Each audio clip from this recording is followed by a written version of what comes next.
Certo, o que está acontecendo, pessoal? Meu nome é Brax Crawford e se você clicou neste vídeo, você viu o TikTok, ouviu o título e está apenas confuso com o que está acontecendo no mundo e tudo o que está acontecendo e você só quer clareza e entender. Então estou aqui para ajudar a explicar o que está acontecendo e tentar acalmar essa ansiedade desnecessária que está ocorrendo em suas vidas. Então não vou editar este vídeo, vou apenas em um rolê, um take e vamos continuar rolando.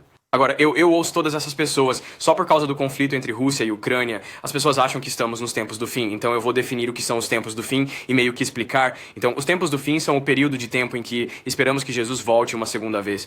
Sempre estivemos nos tempos finais, meu amigo, sempre estivemos nos tempos finais desde que Jesus ressuscitou. Então, uma vez que Jesus ressuscitou, os apóstolos estavam nos tempos finais, eles estavam apenas esperando Jesus retornar uma segunda vez. Mas você sabe, igrejas e todas essas outras coisas, e pessoas online e tal, vão manipular a frase os últimos tempos para instigar esse medo e quase tipo trauma religioso nas pessoas para fazê-las. Só com essa emoção aleatória de medo e ansiedade. É apenas uma manipulação emocional para algumas pessoas e eu não gosto disso. Precisamos apenas reconhecer o fim dos tempos. Sempre estivemos no fim dos tempos. Se você está vivendo agora, sempre estivemos no fim dos tempos. Isso é o que você precisa entender. Agora, quanto ao retorno de Jesus, não há maneira possível de alguém anunciar o dia, hora, segundo em que Jesus retornará. Mateus 24:36 diz: mas quanto àquele dia e hora, ninguém sabe, nem os anjos do céu, nem o Filho, mas somente o Pai, somente. Deus Pai é o único que sabe em que Jesus, o dia em que Jesus voltará e a hora em que Jesus voltará. Agora, 1 Tessalonicenses 5:2 também diz: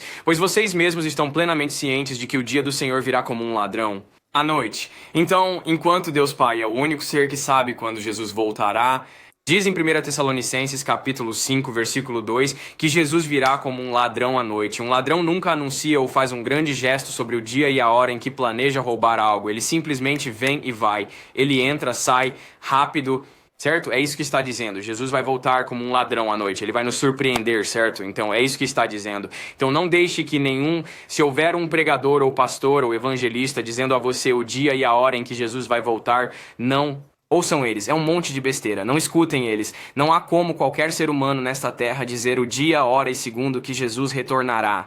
E estou dizendo tudo isso porque as pessoas manipulam essas coisas para tentar instilar medo em você. Tipo, não tenha medo dessas coisas. Como crente, você não deve ter medo dos tempos finais, certo? Não deveríamos ter medo deles. Agora, obviamente as coisas vão acontecer. Eu não vou dizer que vai ser um momento estranho, mas como crentes devemos estar firmes em saber onde está a nossa verdade e onde nossa alma reside, certo? Agora vamos para Mateus 24, do versículo 3 ao 14. Esta passagem é muito importante porque é preocupante quando Jesus está no Monte das Oliveiras contando aos discípulos sobre os sinais dos últimos tempos. Agora, isso é mais sobre a situação entre a Rússia e a Ucrânia, e eu só quero esclarecer algo rapidamente antes de mergulhar neste trecho.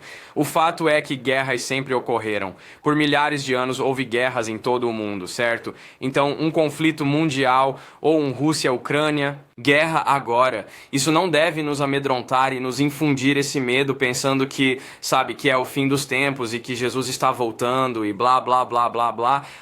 Não. Agora, não devemos desconsiderar que a guerra está acontecendo, mas não devemos ver isso como se fosse uma batalha final de terras apenas se chocando, certo? Guerras são algo natural que tem ocorrido por 1000 anos, tudo bem? Então, eu não quero que essa ansiedade desnecessária seja instilada em suas mentes. Agora, Mateus capítulo 7, versículo 8, diz: Porquanto nação se levantará contra nação e reino contra reino, e haverá fomes e terremotos em vários lugares. Tudo isso é apenas o início das dores de parto. Está dizendo que Jesus está contando aos discípulos que nos tempos finais haverá pequenos surtos de dores de parto e pequenas instâncias de conflitos que acontecerão, mas não é o efeito completo dos tempos finais. Então eu quero dizer, mesmo se estes são os tempos finais, e mesmo se é quando Jesus está voltando, são apenas pequenos sinais de parto, não é o efeito total dos tempos finais. Mas é por isso que quero mudar para Mateus 24:14. E este evangelho do reino será proclamado em todo o mundo como testemunho a todas as nações, e então virá o fim. O evangelho tem que alcançar todas as nações antes de Jesus voltar, então não devemos nos preocupar. Isso ainda não aconteceu. Agora devemos nos esforçar para tentar espalhar o evangelho para todas as nações, porque queremos que as pessoas conheçam Jesus. Queremos que as pessoas conheçam a esperança que podemos encontrar nele. Então queremos tentar promover o avanço do evangelho, alcançando todas as nações. É por isso que achei tão bonito na conferência The Passion, quando estavam traduzindo as escrituras, Tem uma nova tradução da Bíblia que ainda não foi traduzida. Coisa linda. O Evangelho ainda está sendo traduzido. O Evangelho ainda está alcançando as nações. Coisa linda. Então está muito claro em Mateus, capítulo 24, versículo 14, que o Evangelho deve alcançar todas as nações antes de Jesus voltar. Meu amigo, um monte de coisas ruins tem que acontecer antes de Jesus voltar. Então, não tenha medo dos tempos do fim. Se você é um crente e sabe onde está a sua salvação, então os tempos do fim não deveriam causar esse medo ou ansiedade desnecessários dentro de você. Pelo contrário, deveríamos ser de uma boa maneira, preocupados com as almas de outras pessoas que não conhecem Jesus. Então, qual é a nossa resposta a isso? Continue sendo você, continue buscando Deus. Jeremias 29:13 diz: Vocês me buscarão e me encontrarão quando me buscarem de todo o coração. Continue buscando Jesus de todo o coração. E quando se trata da Ucrânia e da Rússia, devemos orar tanto pelo povo da Ucrânia quanto pela nação da Ucrânia. Devemos orar por todos os líderes políticos em todo o mundo. Devemos orar e continuar. Oração não deve ser um step na nossa vida, deve ser a roda, deve ser a bateria da nossa alegria e da nossa vida. Então, meu amigo, continue orando por essas nações, continue orando pelos líderes políticos, continue orando. Esteja em oração fervorosa. Ok, meus amigos, esta coisa toda pode, isso tudo, sabem?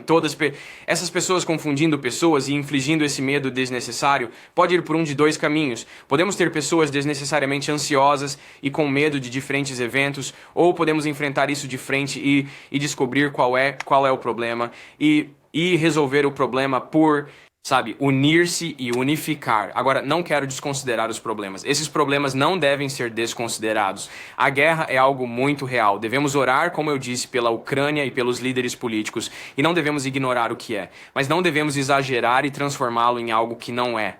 Espero que esse vídeo tenha sido informativo. Amo vocês, vocês são incríveis. E sim, espero que vocês tenham uma ótima noite. Espero que isso tenha sido informativo. Sintam-se à vontade para conferir meu Instagram ou qualquer outra coisa, ou se inscrever ou algo assim. Vou fazer mais vídeos. Eu odiava usar o TikTok para meio que mandar as pessoas para cá, mas eu tinha muito pouco tempo no TikTok, então quis fazer um vídeo mais longo. Mas amo vocês, fiquem seguros e paz.